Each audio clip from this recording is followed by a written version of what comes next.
Christmas പരീക്ഷാ ചോദ്യപേപ്പർ ചോർച്ച കേസിൽ നിർണായക കണ്ടെത്തലുമായി crime branch. Unaided school peon Malappuram സ്വദേശി അബ്ദുൾ നാസറാണ് അറസ്റ്റിലായത്. കൊടുവള്ളിയിലെ സ്വകാര്യ ട്യൂഷൻ സെന്ററായ MS സൊല്യൂഷൻസിലെ അധ്യാപകൻ ഫഹദിനെ ചോദ്യക്കടലാസ് ചോർത്തിക്കൊടുത്തത് നാസറാണെന്നാണ് വിവരം. ഫഹദ് നേരത്തെ ഈ സ്കൂളിൽ അധ്യാപകനായിരുന്നു. അബ്ദുൾ നാസർ ജോലി ചെയ്യുന്ന സ്കൂളിലാണ് മുൻപ് ഫഹദ് ജോലി ചെയ്തിരുന്നത്.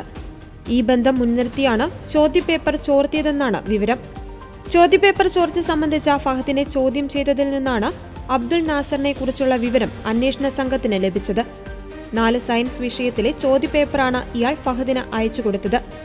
ഫോണിൽ ചോദ്യപേപ്പറിന്റെ ചിത്രമെടുത്ത് അയച്ചു കൊടുക്കുകയായിരുന്നു. ചോദ്യം ചോർത്തിയത് അബ്ദുൾ നാസർ സമ്മതിച്ചുവെന്നും ഗൂഢാലോചന തെളിഞ്ഞെന്നും വ്യക്തമാക്കിയ ക്രൈംബ്രാഞ്ച് SP വിദ്യാഭ്യാസ വകുപ്പിന് സംഭവത്തിൽ പങ്കുള്ളതായി ഇതുവരെ കണ്ടെത്തിയിട്ടില്ലെന്നും വ്യക്തമാക്കി. സ്കൂൾ അധികൃതർ അറിയാതെയാണ് താൻ ചോദ്യപേപ്പർ ചോർത്തിയതെന്നാണ് പ്രതിയുടെ മൊഴി. ചോദ്യപേപ്പറിന്റെ സീൽഡ് കവറിന്റെ പിറകുവശം മുറിച്ചാണ് ചോദ്യം ചോർത്തിയത്.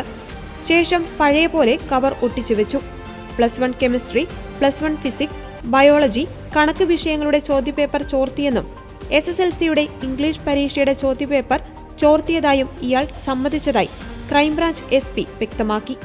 ഫഹദിനെ പറ്റി നമ്മൾ അന്വേഷിച്ചപ്പോൾ ഇത് സോഷ്യനെ പറ്റി കൂടുതൽ അന്വേഷിച്ചപ്പോൾ അയാൾ നേരത്തെ ഈ സ്കൂളിൽ HM ആയിട്ട് പ്രിൻസിപ്പളിലേക്ക് ചാർജിൽ കുറേ കാലം ഉണ്ടായിരുന്നു. കഴിഞ്ഞ ഒരു 4-5 മാസം മുമ്പാണ് അയാൾ സ്കൂൾ വിടുന്നത്. ജോലി അത് വിട്ടതിന് ശേഷമാണ് ഇവിടെ ഈ MS സൊല്യൂഷൻസ് ചേരുന്നത്. അപ്പോൾ അങ്ങനെ ഒരു സാധ്യത ഉണ്ടല്ലോ. അപ്പോൾ അങ്ങനെ നമ്മൾ റിസർച്ച് ചെയ്ത് കൂടുതൽ അന്വേഷണം നടത്തിയപ്പോഴാണ് ഈ ഒരു കണക്ഷൻ നമുക്ക് കിട്ടുന്നത്. അപ്പോൾ പിന്നെ ഇന്നലെ കൊണ്ടുവന്ന് ചോദ്യം ചെയ്തപ്പോൾ ആൾ സമ്മതിക്കുകയും ചെയ്തു. MS സൊല്യൂഷൻസ് അധ്യാപകരായ ജിഷ്ണു, ഫഹദ് എന്നിവരെ നേരത്തെ ക്രൈംബ്രാഞ്ച് അറസ്റ്റ് ചെയ്തിരുന്നു. ഇവരെ ചോദ്യം ചെയ്തതിൽ നിന്നുമാണ് നാസറിന്റെ പങ്ക് വ്യക്തമായത്.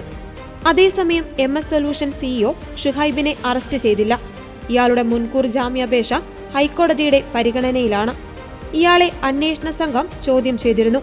പ്രവചനം മാത്രമാണ് നടത്തിയതെന്നും ചോദ്യക്കടലാസ് ചോർത്തിയിട്ടില്ലെന്നുമായിരുന്നു ഷുഹൈബും അധ്യാപകരും ആവർത്തിച്ചത്. എന്നാൽ ചോദ്യക്കടലാസ് ചോർത്തിയതാണെന്ന് ഇപ്പോൾ തെളിഞ്ഞിരിക്കുന്നു. MS സൊല്യൂഷൻസ് ഓഫീസിൽ പരിശോധന നടത്തിയ ക്രൈംബ്രാഞ്ച് മൊബൈൽ, ലാപ്ടോപ്പ് എന്നിവയുൾപ്പെടെ പിടിച്ചെടുക്കുകയും പരിശോധന നടത്തുകയും ചെയ്തിരുന്നു. ഇവയുടെ പരിശോധനാ ഫലം ഉൾപ്പെടെ പരിശോധിച്ചാണ് ചോദ്യക്കടലാസ് ചോർത്തിയതെന്നാണ് ക്രൈംബ്രാഞ്ച് കണ്ടെത്തിയത്.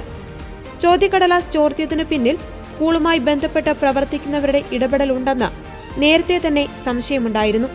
2023 മുതൽ ക്രിസ്തുമസ് ഓണപ്പരീക്ഷകളുടെ ചോദ്യക്കടലാസ് ചോർത്തിയെന്നാണ് വിവരം.